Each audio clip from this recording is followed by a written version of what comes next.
Billy's invention switched our brains. What can you even say about that? We have fallen prey to this episode in the all-new Mighty Morphin Zyurangers.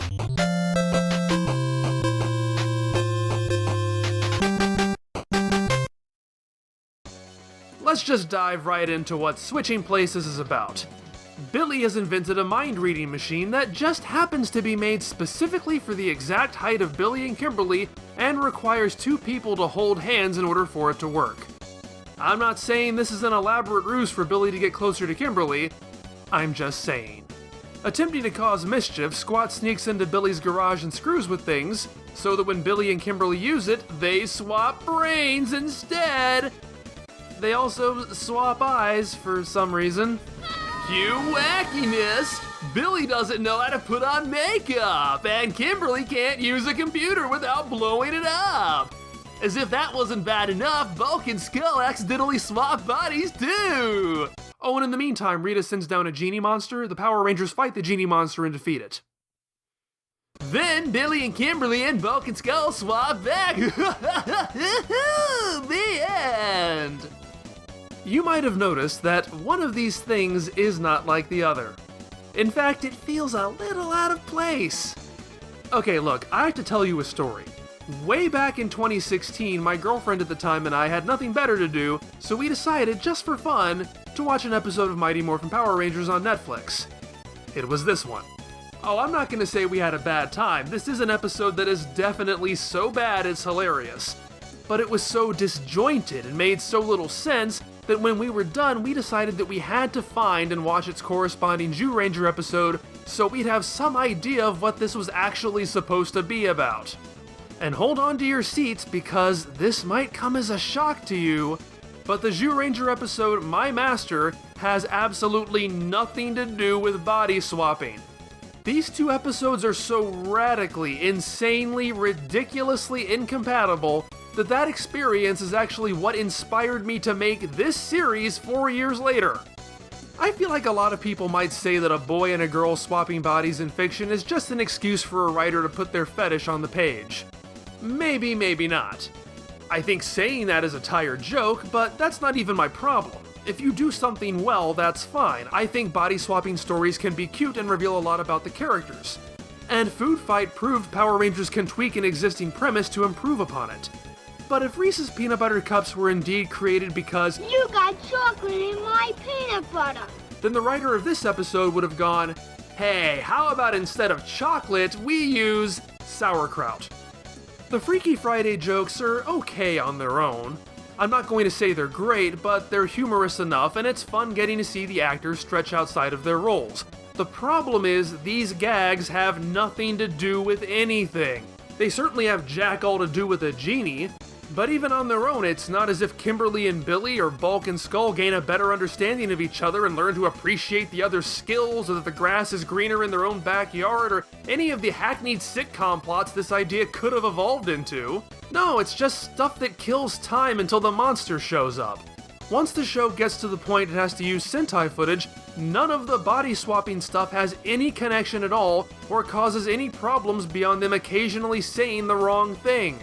Billy, For all the problems Billy and Kimberly might have performing each other's school day roles, they have absolutely no issue using each other's power coins, acting out their counterparts' fighting poses, or piloting their Zords.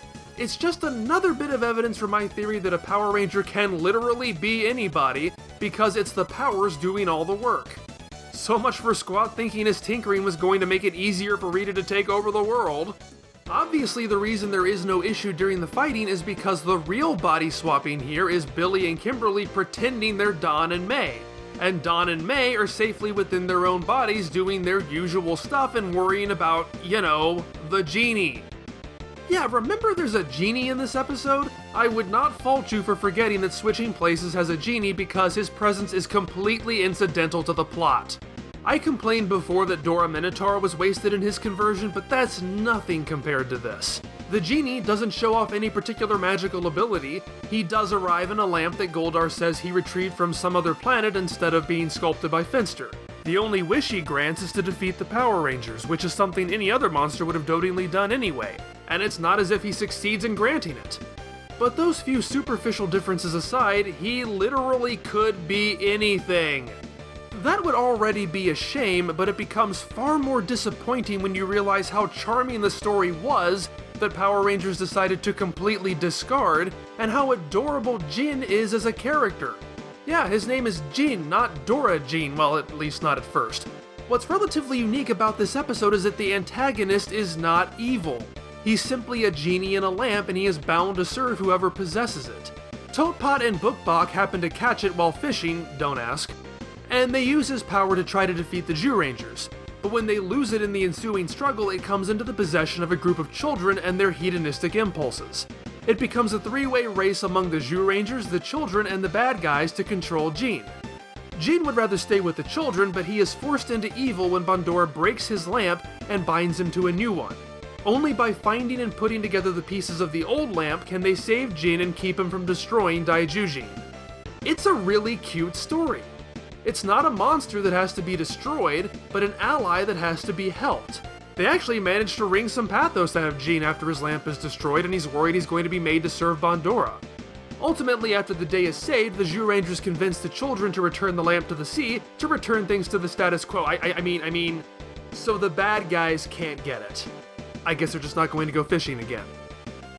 At the end of the day, it's a silly little fairy tale, but a very competently done story that, only works because there's a genie in it. Everything that happens ties into that. I just don't understand how the Power Rangers writers could look at this footage and go, the best way to adapt this? Let's throw in a body swapping story, that'll fit! I know that Power Rangers is more technology focused than Zyuranger is, but if you really had to combine these two ideas, why not just have Squat wish for Billy and Kimberly to switch bodies? It'd probably still suck, but at least it would connect the plots in some tiny way. Because so much time is wasted on trifles like Billy's exploding souffle, the few elements switching places does pull from My Master feels so ridiculously watered down they might as well not have even bothered. Remember how the Zyurangers and the kids have to work together to repair the lamp? That's carried out through a heartwarming montage with an insert song, and later a desperate scramble for the last piece before Geki and Goshi are killed. Here's how the same idea plays out in Power Rangers. I got it! Look everybody, I got it! I got the lamp! Riveting. There are two distinct regular-sized fights in My Master. There's one at the beginning when Toadpot and Bookbok challenge the Zyurangers to fight their genie, and then another one later when Griffizar and the Golems arrive to try to take Jin back. Power Rangers rushes through both of them at the same time, and the results are insane. Alpha, teleport the Rangers to fight Goldar. That was a diversion, teleport them to fight the Genie. Oh, the Genie's too tough, teleport them back to the command center. I feel like I keep hammering this in, but maybe you'd have time to use the stock footage for more than 5 seconds if you weren't trying to cram an entire separate plot down our throats. The Zyurangers and the children saving Jin is a tangible, easy-to-understand solution. Put the lamp back together, destroy Bandora's lamp, and Jin won't be evil anymore. When they find that last piece, it's satisfying. I have no flipping clue what even happens to resolve the plot in Power Rangers. It's all just jargon. We must increase the power slowly. The slightest error and we will all be vaporized. Technobabble. He got our servo power circuits! If you supply too much power at one time, You're right! Billy, you've got to rewire those servos Morphing grid. you will destroy the morphing grid and everything in it. to bypass the damage and tap into the power morphing system. And the lamp is gone. They're doing their best to wring drama out of whether or not Alpha can safely dispose of the lamp in the nick of time, but none of what they're saying or doing actually means anything. They're just spewing out nonsense words. There's nothing satisfying about that. And I'm fairly certain the American lamp prop is just a repurposed toy from Disney's Aladdin because I owned one at the same time this aired. I'm not even going to bother individually scoring this. Zyuranger earns a clean sweep in all 3 categories, and I trust I don't even have to further explain why. The only point switching places had a prayer of earning was for character, if only for the novelty. And Paul Schreier and Jason Narvey really do nail their partners' foibles convincingly. Too bad they're barely in this. But it's ultimately meaningless, and Zyuranger does a better job making me feel emotional over a rubber-suited monster whose mouth doesn't even move. I'd still definitely recommend watching both of these, if only to stare in slack-jawed amusement at how incompetently this is adapted. They're both still pretty funny, but for vastly different reasons. Even after all these years, I remain aghast at how strenuously this episode of Power Rangers fights against the footage it's trying to adapt, and how much better it could have been if they had simply decided to choose one plot. For a much closer competition, we turn to I Guy versus Papa's a Vampire? In both stories, our pointy-hatted villain sends down a monster covered in nothing but eyeballs who can suck up children. It just so happens to be after a kid who has formed a bond with both of our blue-colored Rangers. Beyond that, these stories are actually fairly different. Not switching places different, but certainly... I'm not even sure what to say about this one because I had something of an inverse reaction here. Rather than going to Zyuranger and saying, "Oh, that's what this is supposed to be about," I was instead left feeling more confused than ever, except for understanding this one moment that Babu is in a shot because, hey, his Zyuranger counterpart actually has a large role this episode. Totpot's a vampire. Did you guys know that? I didn't know that. Yet he's never feasted on human blood before, so he's wandering around trying to snag a bite. Bondora sends down Dora Argus, named after the multi-eyed giant of Greek mythology, to assist him. For some reason. Bookbach and Griffizar are asleep, so I guess she has nothing better to do. I just don't really get the plan. Both villains set their sights on a baseball-wielding, overly imaginative monster hunter of a child named Michi. Michi is very close to her police officer father, but when Dora Argus sucks her into his dimension, he plants in her head that her father is... a vampire. Because... it's supposed to tear apart their family bonds? I don't know, I feel like her being bitten by a vampire might do a good enough job of that on its own. This seems kind of redundant. Are we trying to attack the girl or confuse her? Why do we need to do both? You've already caught her twice. There's no need to complicate this. Let's tear into that neck and go home. Sure, each time Michi is released from her abduction, she falls into a brief, despairing catatonic state that almost allows Totpot to nab her. But she only ever gets a chance to doubt her dad and tear at those all-important family bonds because Totpot fails to attack her while she's out of it. In other words, if Totpot didn't keep having bad luck, the lie that Michi's dad is a vampire would be completely moot. So it feels less like a cohesive evil plan than an authorial fiat.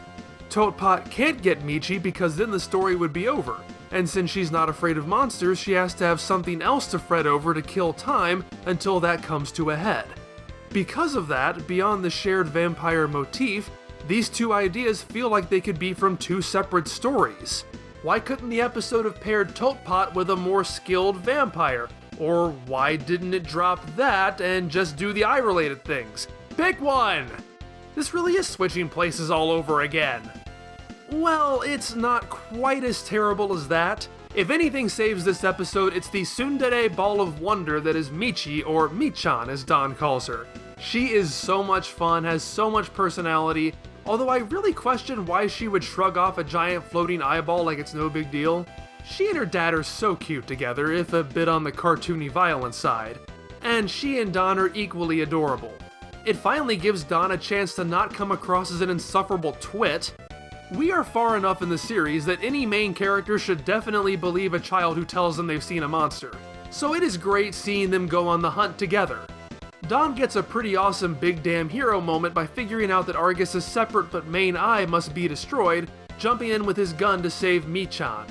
This footage is used for Billy to do something similar, but it has to be trimmed to mostly cut around the shots of Michi, and the result is fairly watered down.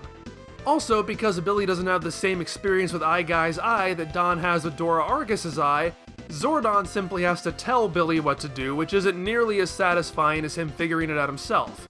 But he is able to save his little protege, not from dreams of paternal vampirism, but this weird centrifuge that's supposed to steal his brain or something. I hate to say it, but Willie doesn't even begin to measure up to Michi in terms of engagement. I don't want to be too hard on child actors, but he's not terribly compelling. Who are you? What do you want with me? And look, Zyuranger hasn't been perfect on that front either. And Miko from our last outing was not good either. And those episodes still did okay.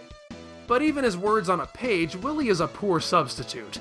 There's nothing wrong with him per se, but he doesn't really do all that much or have a real conflict. He's a kid genius, which is a good fit for Billy, and he creates a VR headset for a junior science fair. Unfortunately, he falls victim to what's becoming a Power Rangers cliché: adults in authority unfairly punishing others for what Bulk and Skull do. Mr. Kaplan has already done it twice. Here, Bulk and Skull make mischief at the science fair, and for some reason, the teacher in charge blames Willie and disqualifies him. Willie runs off in a fit of despair, bordering on ambivalence, until he's intercut with a reverse angle shot from Zyuranger that kidnaps him because I guess Rita really wants VR headsets of her own. Ultimately, his problem, the science thing, not the kidnapping thing, is resolved the way all of these problems are. The adult authority figure admits he was wrong, and that's the end of it. I give I Guy credit for wisely chopping out the intrusive vampire plot, but what it's left with isn't really all that much to write home about. Bulk and Skull are once again the best parts of the episode, stumbling through humiliating science exhibits that are about as scientific as a 1950s Batman comic. A great opportunity that I Guy seizes upon is a creative application of Zyuranger footage. Michi actually does appear in this episode, and I'm not just talking about that quick shot they weren't able to cut around. We see her entire first abduction as a flashback. Finster reminds Rita they have used this monster successfully on another planet in the past, and this footage is used to represent it. I really like that. The Zyuranger film stock gives the footage a different quality than the Power Rangers video. That combined with the slightly different architecture provides just enough exoticism to sell this, at least to a child. I certainly remember feeling a sense of mystery and history when I'd see them do things like this. To be fair, this is not the first time they've used that kind of footage in such a way. Usually it's on the viewing globe, like how the ancient tribes were repurposed into the Morphin Masters last time. But that was a case of what was already period footage. This shows it can kind of work with contemporary Japan too. It does make me wonder what happened to that poor kid though. Maybe she grew up to become Scorpina.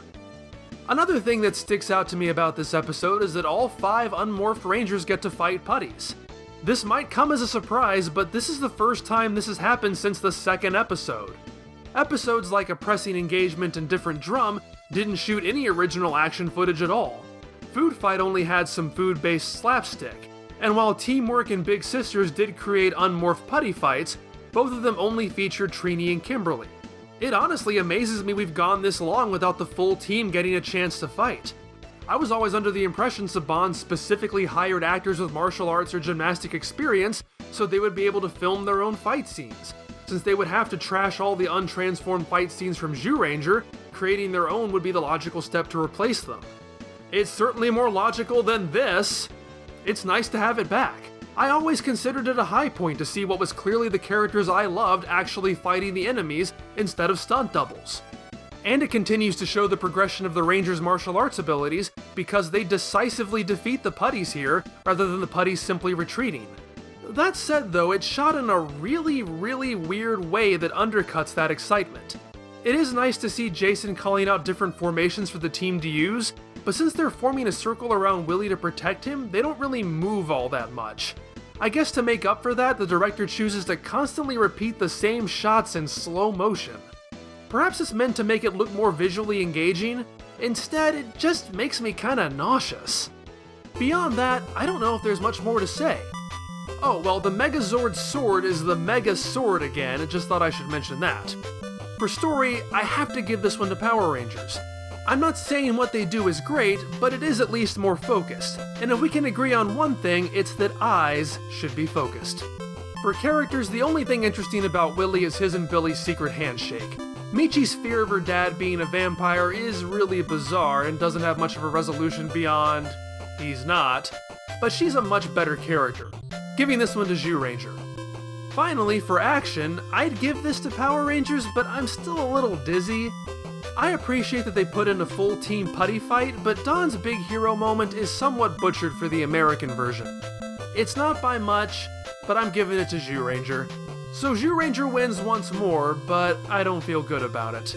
It didn't win because it's a great episode or even a good episode, it's just slightly better than its competition. So that's the all-new Mighty Morphin Zyurangers. Not the strongest lot of the bunch, but that's part of the fun too. I hope you guys had fun watching and continue to check in with this series. If you like these videos or like Dragon Ball Dissection, please let other people know. As always, I'm interested to hear which series you would have chosen to win these matchups. I'll see you next time.